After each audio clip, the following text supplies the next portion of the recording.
Howdy, y'all. It's Curious Raven on day number 4 of Advent. Today's guest is Southern Cannibal, and we are going to talk about spooky paranormal stories, more along the haunted house ones. I hope y'all are having a really great week so far. Let's get to the stories. Number 1. This past summer in June, I was home alone and experienced something I cannot explain. During this time, I lived with my mother in a modern 2010s house in which only one other family had lived in previously. Additionally, prior to this incident, I had never experienced anything odd in this house. Nonetheless, I was home alone at night as my mother had left to help her boyfriend's daughter, whose car had broken down. 30 minutes or so before the experience, I had locked up the house, both front and the back doors, and I had also made sure to cage my 2 dogs. After doing this, I went back upstairs to my room and continued playing on my phone.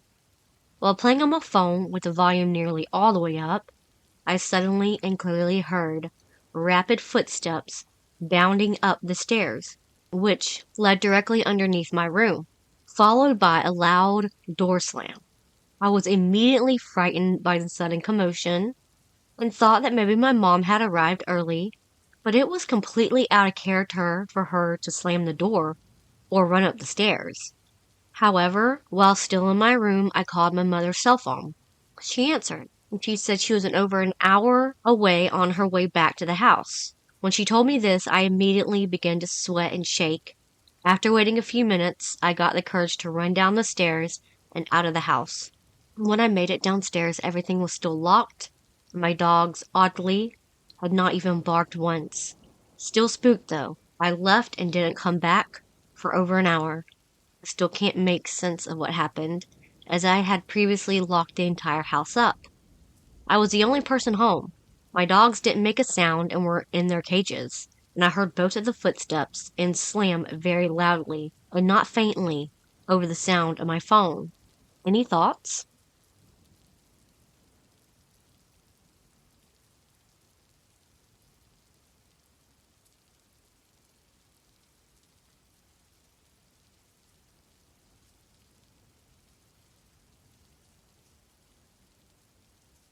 Number 2.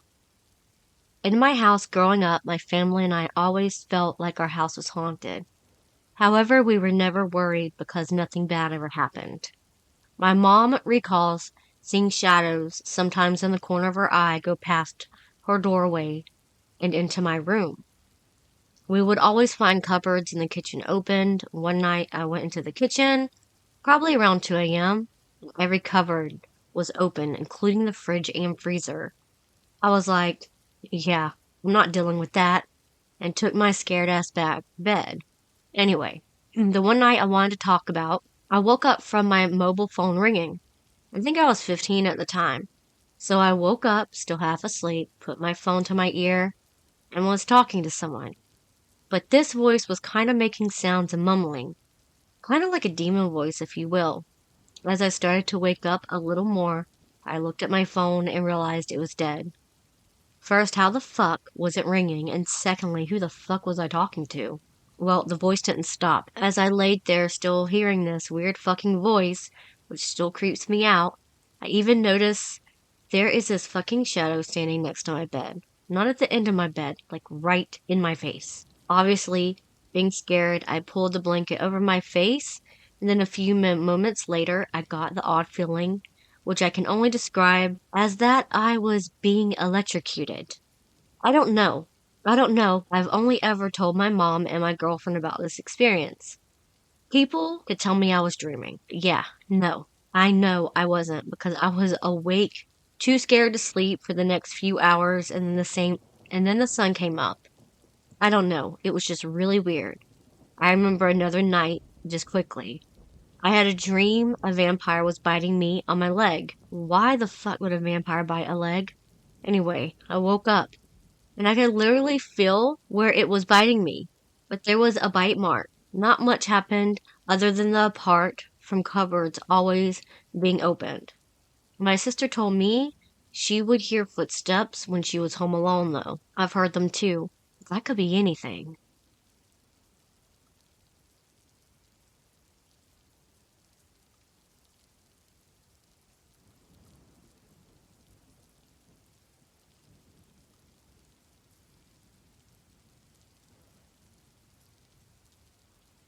Number 3.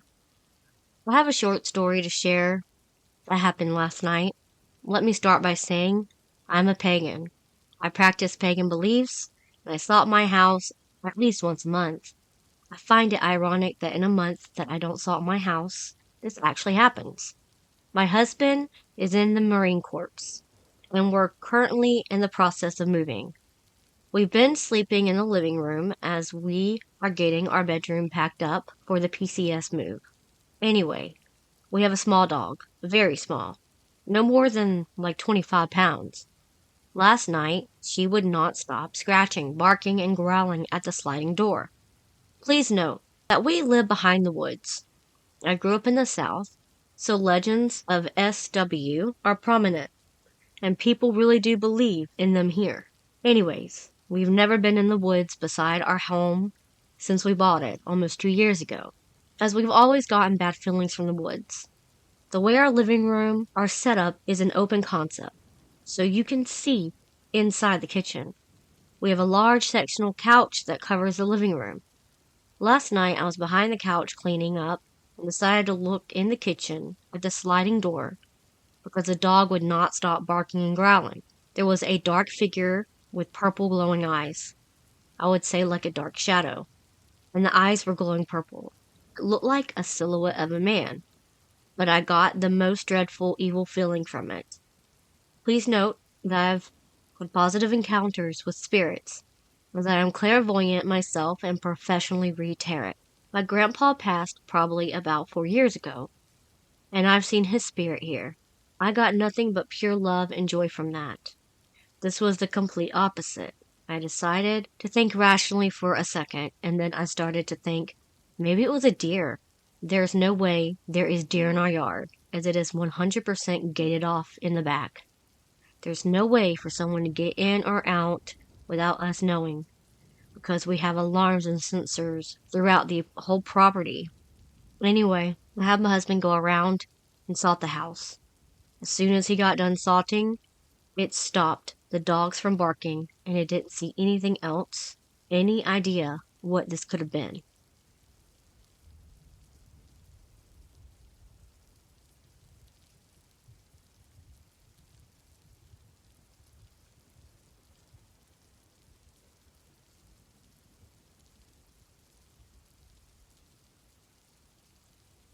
Number 4.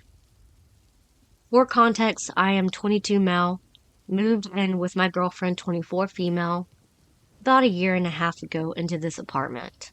It's a 1-bedroom located in Southern California. At first we had not noticed anything. Then there was a few strange occurrences. First, a few things being knocked off my desk and random little noises. It was very minimal, not really something that made us turn our heads.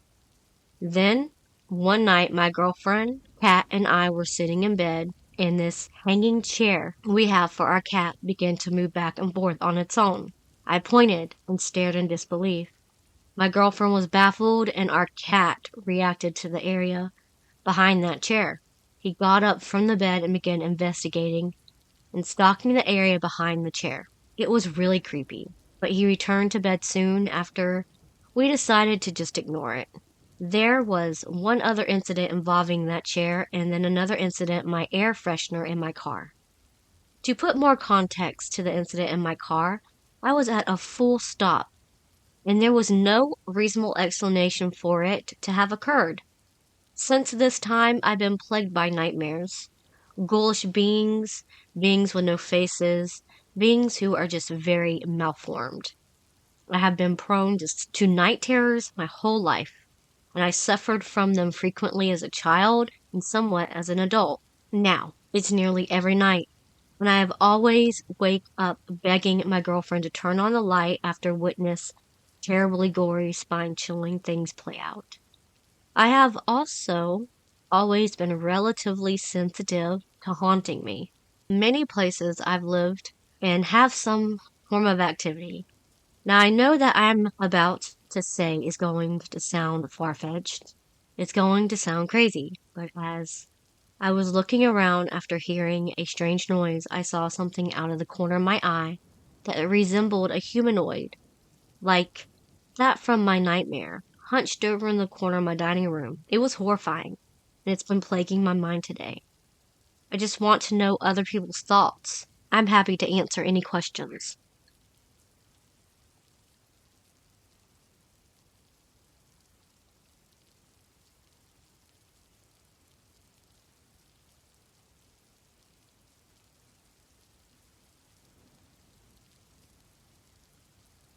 Number 5. This one's a little bit different. I'm sorry if I used the wrong flair, but I need some help. Ever since I was little, I have always been extremely sensitive to energy and can pick up on it very quickly. But I've never been able to understand why, or nor have I researched more about it because I kind of just brush it off. However, I've been to multiple homes, whether they're historical or not, and I've picked up on negative and bad energy as I'm walking around the property, only to find out at the end that very bad things have happened in those locations. Usually murders, overdoses, multiple demonic rituals, etc.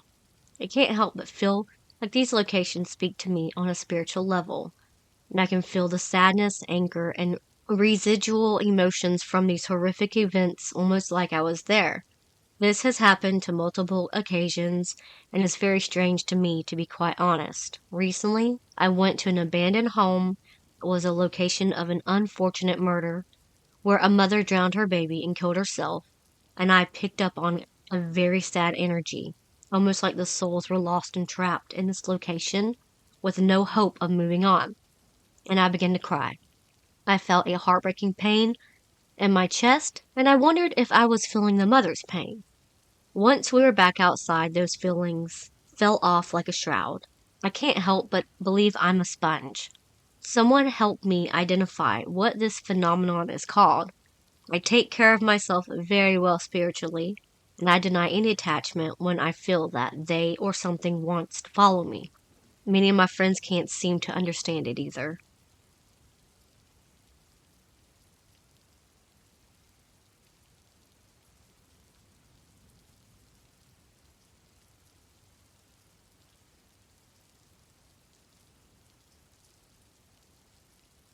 Number 6.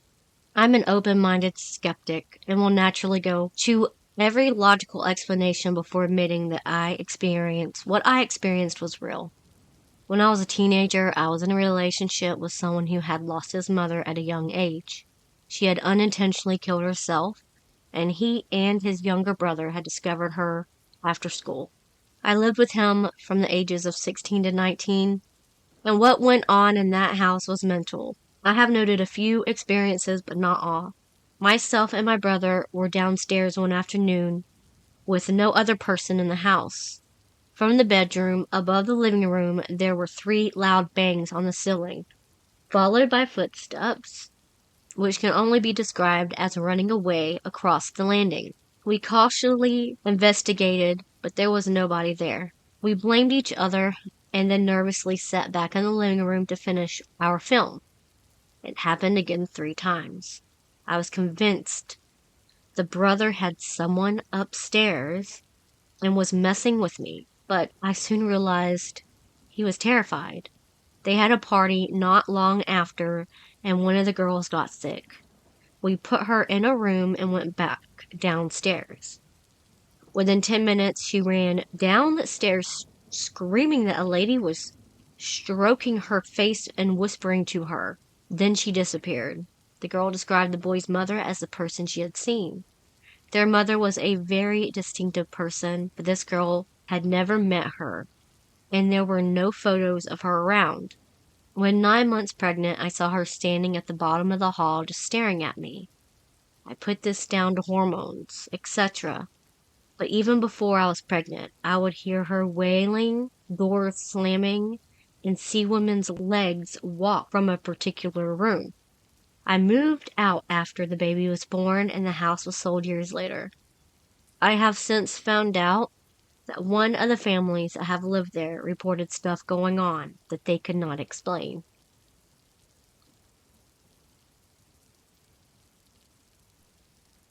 I read about another home who had someone die in it, and I wanted to share my own story about Janice, our ghost.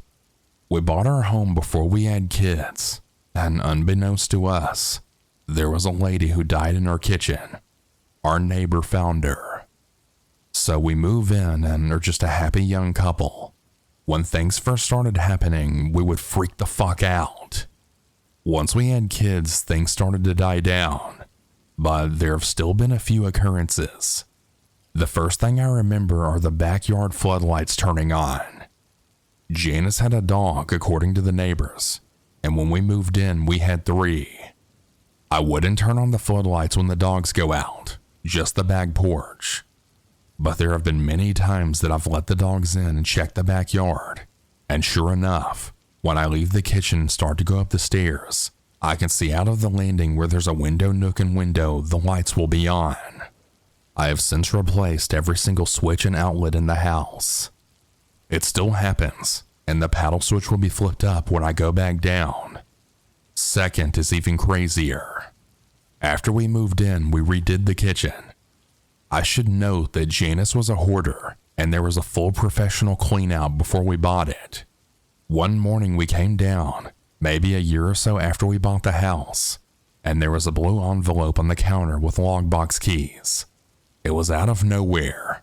Since then, we tracked down the estate attorney and have turned those over. She told us that she thought everything had been closed, but here were the keys they didn't know about. Third is the Percocets. My wife and I were in a serious car crash years prior to buying this house. Because of it, she still suffers migraines. One week, I remember her having really bad migraines, worse than normal. I wake up early, and I was down making breakfast on a Saturday, and my wife was going to get ready to go to some event with her girlfriends. She started screaming that morning and was like, "Did you put these on my makeup bag?" I come upstairs and I asked what the heck she was talking about.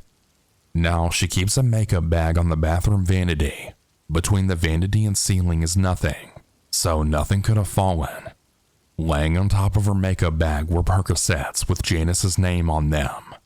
Another instance is when we had our boy. We made his bedroom/nursery off our room, which used to be her sitting room. Neighbors told us that they would see her in that room looking out the window and watch the children play. One night I was laying down our son, and I remember the room being cold and all my hair sticking straight up. Things you read about, hear, and see in the movies. When our son was born, I put in a hardwired nightlight on. For some reason, I got the great idea to start asking questions. The light was on, and I had asked Janice by name if she was there and if she could turn the light off. Sure enough, it went off. I asked again to confirm if she was there, if she could turn it on. It went right on. I then asked if she was there to look over the baby that night, and if so, to turn off the light. It went off. I then asked if she didn't mean us any harm to turn the light on. You guessed it. It went on. There are countless other stories of lights turning on and off, and so much more. One time I remember my wife yelling Janice cut it out when the lights kept flickering in our bathroom.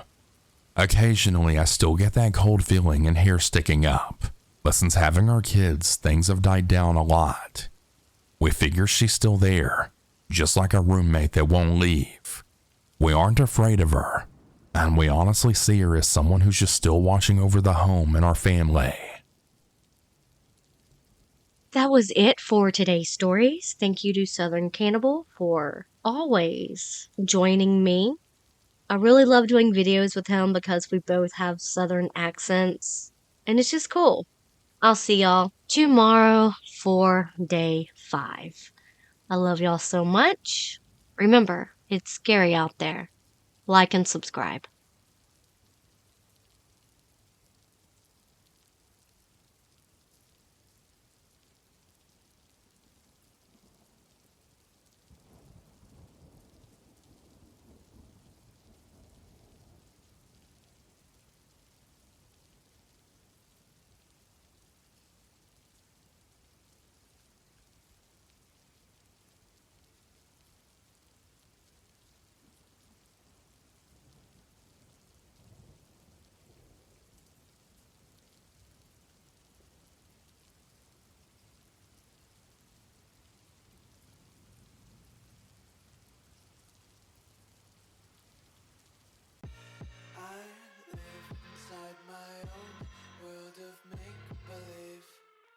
Kids screaming in the cradles, profanities. I see the world through ice covered in ink and bleach. Cross